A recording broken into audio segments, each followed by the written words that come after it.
Hi everyone, this is the tutorial for the tree. My name's Billy from Piano and Pies. Let's get stuck straight in.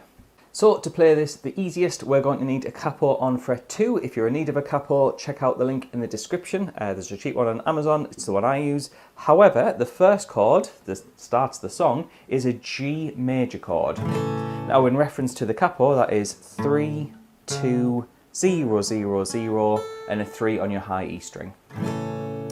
The other main chord we're going to need is a D major chord, which is 0 on the D string, 2 on the G, 3 on the B, and 2 on the high E string.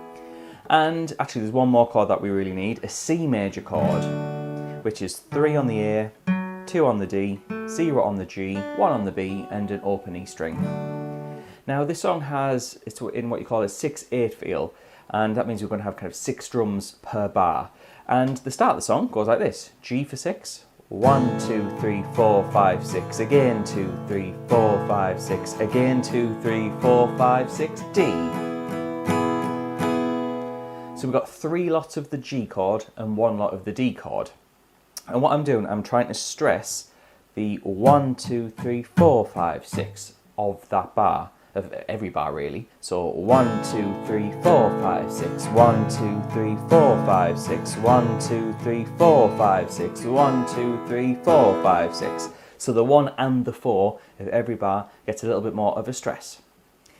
So once you've played through that once, the next part is 2 lots of G, 1, 2, then the C chord, 1, 2, D.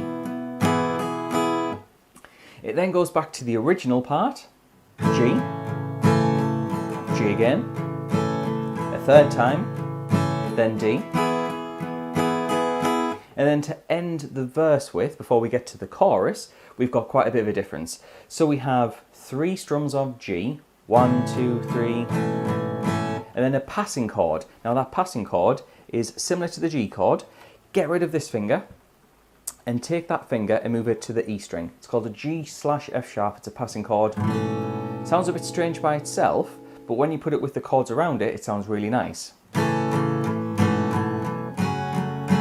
And that next chord is an E minor chord. 0 on the E, 2, 2 on the A and D, and then 0 on the rest of the strings. So for this last little bit of the verse, we have G, slash chord, E minor, D. And then finally we have C, D, G. Now this is just the verse and there's even more chords in the chorus. If you're interested in getting a full chord chart like this, as well as the chords and lyrics matching up like this, head on over to Patreon, there's a link in the description. It means I've wrote it out all properly for you and it saves you from writing it down, potentially making a mistake. However, to play through that full verse so you know what you're doing, it goes like this: G,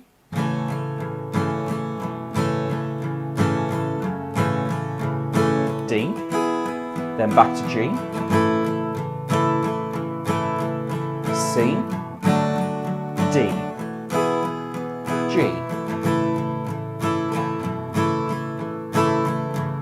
D, then that run down, G/chord, E minor, D, C, D, G. And that will get you through the first verse. We now get to the chorus, and the chorus mixes up the chords that we've already seen into a new order. And we start with E minor, G, C, and G. And again, I'm using the same type of strumming, a 1, 2, 3, 4, 5, 6, where the 1 and the 4 are stressed a little bit more. We're going to repeat those chords 3 times in a row. Then when you go for the final part of the chorus, we have E minor, G, followed by C, D, G. And that will end the chorus. We then have bits of repetition almost. So the second verse, very similar to the first, however it's a bit shorter and they add in 1 extra chord because, you know, why not? Let's just be awkward. So let's go through it. So the second verse is this: G, G again, third time, D. Just like the first verse up to now. G, G, C, D, G. However, F, C, G. So at the end of this short second verse, they add in an extra part, which is F major. You can either play the bar chord version or the shorter version. Either works fine, whatever's most comfortable, because usually the F chord's the bane of every guitar player's life.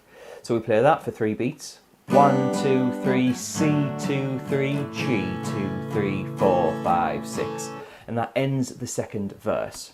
We then get to another chorus, thankfully exactly the same as the first chorus. So yeah, life is good there. However, we then get to a bridge section, and there's nothing much going on with that, except there's just a small change. It's similar to the chorus actually. E minor, G, C, G,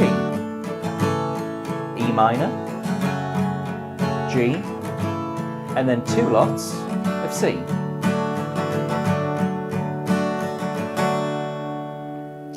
It then goes to a final chorus, and the final chorus, just like with the second chorus, changes it up to what was the original chorus. So we have that main set of chords again 5 times in a row. E minor to G, C and G. You'll play that 5 times round. And then, again, just to be awkward, they've changed it a little bit more. So yeah, it might be worth getting this PDF on the Patreon page. But yeah, the last part of the song goes like this. E minor, G, C to D, G. But here we go C, D, E minor, C, D, and a G chord that finishes the full song. So there are tons of different parts in this song, lots of different sections, so yeah, feel free to head on over to Patreon to get the full setup. I've made sure that everything's correct, so yeah, links in the description for that. However, thank you very much for watching. If you found that useful, please like the video, it really helps out the channel. And I'd like to say thanks to the people on the screen. Those are my active patrons who get all the stuff that I've mentioned earlier, as well as a bunch of other content, and their name on the screen, which is fantastic. Anyway, thank you very much for watching. I shall see you in the next video.